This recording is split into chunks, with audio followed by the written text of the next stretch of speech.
Salut! On est de retour pour la deuxième vidéo sur les parties étroites.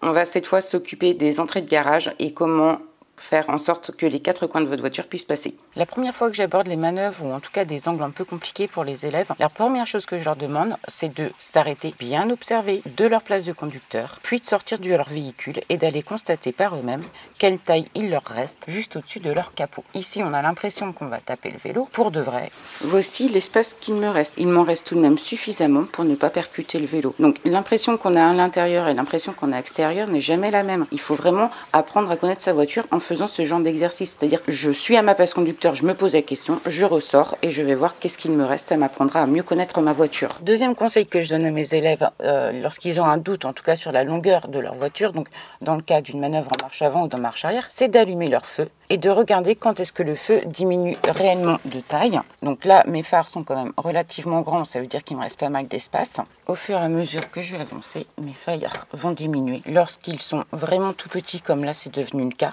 c'est qu'il me reste quasiment pas d'espace pour avancer. Donc dans ces cas-là, je ne vais pas prendre plus de risques et je ne vais pas avancer plus proche. Réellement, voici ce qui me reste. Donc là, bien entendu, je connais ma voiture, je le fais. Vous ne la connaissez pas, vous ne le faites pas. Donc lors des premières séances, il ne faut absolument pas vous empêcher de demander un arrêt à votre moniteur, de descendre de votre véhicule, de vérifier ce qu'il y a devant, retourner dans la voiture, réavancer et recommencer jusqu'à ce que vous commenciez à bien sentir la longueur de votre voiture. Que ce soit en marche avant, que ce soit en marche arrière ou bien entendu que ce soit pour les distances latérales. Au moins les premiers temps, personne ne vous empêche d'aller apprendre à vous arrêter le long d'un mur, le long d'un parking, derrière l'arrière-train d'une voiture, en avançant vraiment tout petit pour bien vous rendre compte de qu'est-ce qui vous reste comme distance à prendre. Bien sûr, en marche arrière, on va plutôt utiliser le feu stop pour savoir où on en est, plutôt que le feu de recul, parce que généralement, il n'y en a qu'un sur vos voitures, et les feux de croisement arrière n'éclairent pas suffisamment pour pouvoir les utiliser comme point de repère. Du coup, prenez vos appels feu stop, vous appuyez plusieurs fois sur la pédale pour savoir quand est-ce qu'il commence à être vraiment trop petit sur la surface sur laquelle vous essayez de vous garer, ou bien vous utilisez votre feu de recul lorsque vous en avez deux par exemple,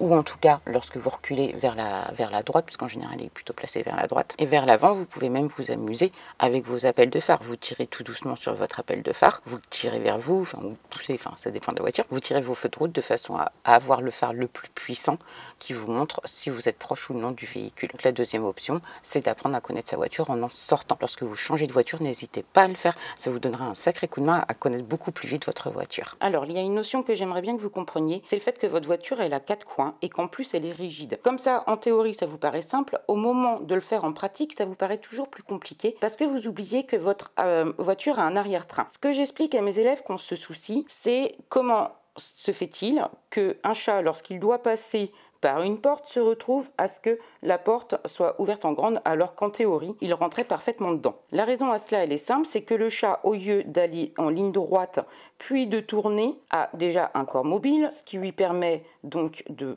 tourner autour du coin de la porte, donc souvent là son arrière-train il tape dedans, et qu'en plus pour des raisons de facilité, au lieu de prendre la porte comme ici, il va la prendre comme ceci, si bien que la tête va taper, et si c'est pas la tête, puisque le chat est un peu flemmard, ça va être l'arrière-train. Donc votre porte elle va se retrouver ouverte dans tous les cas. Donc votre chat qui aurait dû passer comme ça se retrouve donc à passer comme ceci, et il vous ouvre la porte au moins par l'arrière quand c'est pas avec la tête. Alors qu'en voiture, du coup, vous n'allez pas pouvoir me faire la même chose. Votre voiture est donc rigide, et de deux, elle ne peut pas pousser les murs, puisque là, je vous marque une porte, mais en temps normal, ça serait plutôt un mur. Du coup, vous l'aurez compris, pour pouvoir sortir par cette porte, il faudrait que ma voiture aille tout droit, que j'attende que mon arrière-train soit ici, avant de tourner mes roues, et de m'en aller. Alors pourquoi je vous explique ça? Parce que dans d'autres situations, vous allez vous retrouver avec ce même enquiquinement, comme l'arrière-train du chat, la même chose. Autre problème de gabarit que vous pouvez trouver,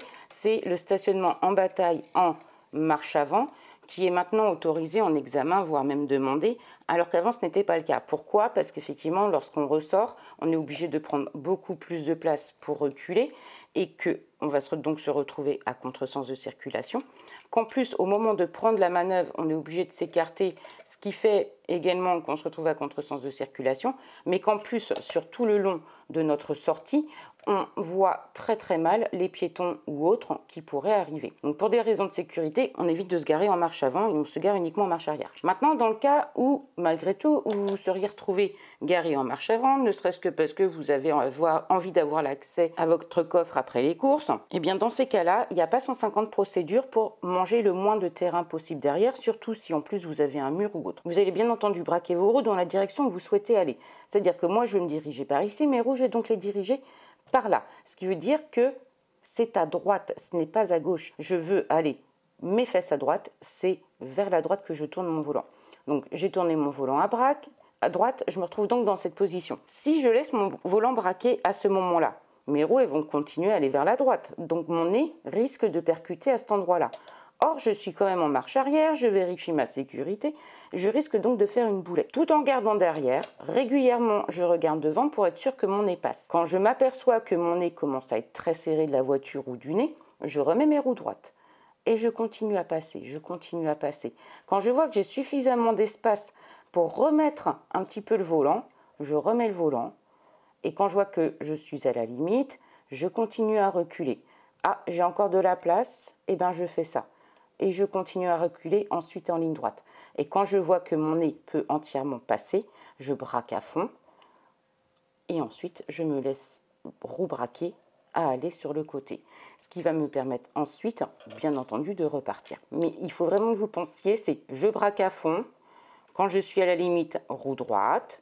Je braque à fond, roue droite. Je braque à fond, roue droite. Je braque à fond. Mon garage étant du coup pas super large, en plus il est encombré quand même d'un vélo, d'un trépied, je vous montre même pas le reste du souk derrière. Je pense à bien me retourner et je recule et je vais déjà en biais, c'est-à-dire que là je vais essayer d'aller faire tourner mon capot au plus près possible de tous mes encombrements. Et lorsque je suis au plus près, je remets juste mes roues droites. Et je me laisse passer. Dès que je vais pouvoir remettre un petit coup de volant vers la droite, je vais le remettre. C'est-à-dire que là, ça y est, je peux en mettre un petit peu plus pour raser un petit peu plus le vélo. Il y a une voisine. Et bien dans ces cas-là, je remets, dès que je suis assez proche du vélo, je remets mes roues droites. Ensuite, je retourne de façon à venir longer mon entrée de garage. Et quand je suis sûre d'être passée, je finis mon braquage à fond, tout en bien sûr regardant derrière moi qu'il n'y ait personne. Ensuite, je mettais de mon rétroviseur ainsi que de la vision directe pour savoir où j'en suis. Donc, pour le coup, je crois que c'est dans le rétro que vous voyez mieux. Voilà. Et quand j'ai suffisamment de place pour pouvoir refermer mon garage, je m'arrête. La bordure de mon trottoir est pile au milieu de mon pare-brise. C'est un bon repère pour savoir où j'en suis. C'est ma limite maximale. Je vais attendre d'être suffisamment entrée pour tourner, de façon à ce que là, mes fesses ne tapent pas contre le mur.